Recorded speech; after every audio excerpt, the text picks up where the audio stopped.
Sans avertir, se déplaçant lui aussi à bord d'une petite voiture, le chef de l'État aime jouer les effets de surprise. Récemment, il a même pendant 2 heures organisé un faux coup d'État pour voir comment la population allait réagir. Aujourd'hui, il participe à la journée nationale de don du sang.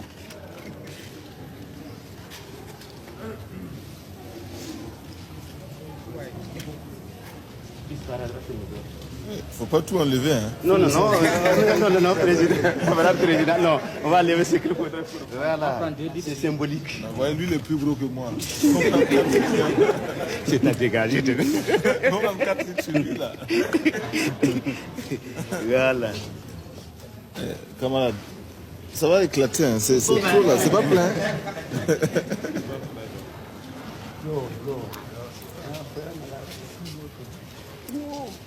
Donneur de sang.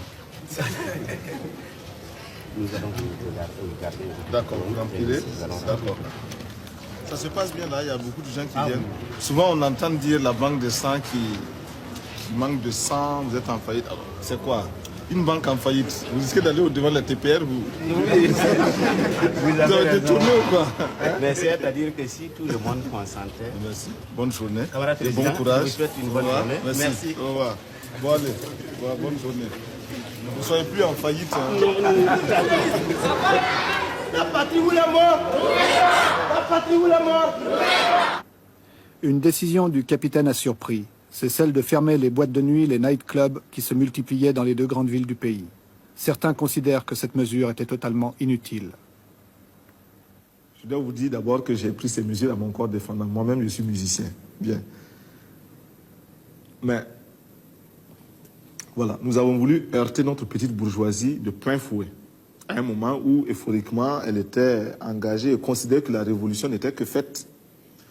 C'est-à-dire, nous avons voulu lui montrer que il y a des sacrifices que nous devrons consentir dans la révolution. Des sacrifices sur nos privilèges, nos facilités, nos goûts, etc. Et nous avons choisi les nightclubs. Nous les avons choisis parce que aussi, ces nightclubs, comme vous le savez, sont les repères de la bourgeoisie, le gratin, qui y va pour s'adonner à ses plaisirs et qui réussit justement à éliminer les autres par la discrimination monétaire. La bouteille de Coca-Cola que l'on y vend est à un prix si exorbitant qu'il représente parfois simple le gain mensuel d'un paysan quand ce n'est pas le gain semestriel de certains paysans en Volta. Une seule bouteille de Coca-Cola. Bien. Et puis aussi, ce sont des lieux de dépravation. Il faut se le dire, la bourgeoisie, plus elle s'élève dans ses moyens de domination, l'argent, le capital, plus elle s'adonne à certains plaisirs qui sont des plaisirs antisociaux. En supprimant les nightclubs, nous avons dit, nous ne voulons plus de cela. Nous ne sommes pas contre la musique, nous ne sommes pas contre non plus les réjouissances, parce que la révolution doit être aussi réjouissance et gaieté. Et nous entendons faire de notre révolution une révolution gaie et toujours souriante. Mais nous voulons que les nightclubs se transforment en day clubs, si vous voulez, en tout cas des boîtes de jour. Et nous avons supprimé tout ce qui faisait de ces endroits-là des repères.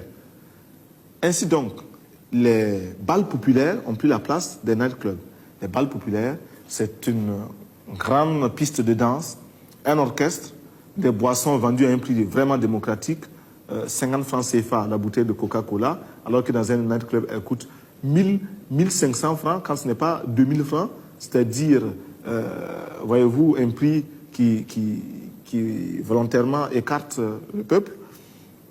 Et sur à ces bals populaires, on retrouve l'ouvrier, le paysan, mais le ministre, on retrouve tout le monde. Le patron, on se côtoie. Vous y allez vous-même? J'y vais. J'y vais en tant que musicien, pas en tant que danseur.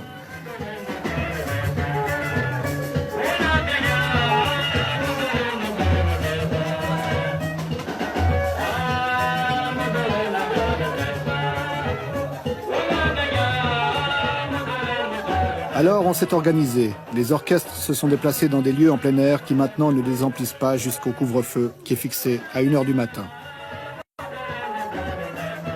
Ce bal populaire se tient dans un faubourg de Ouagadougou. Son enseigne ne détonne pas dans l'ambiance générale.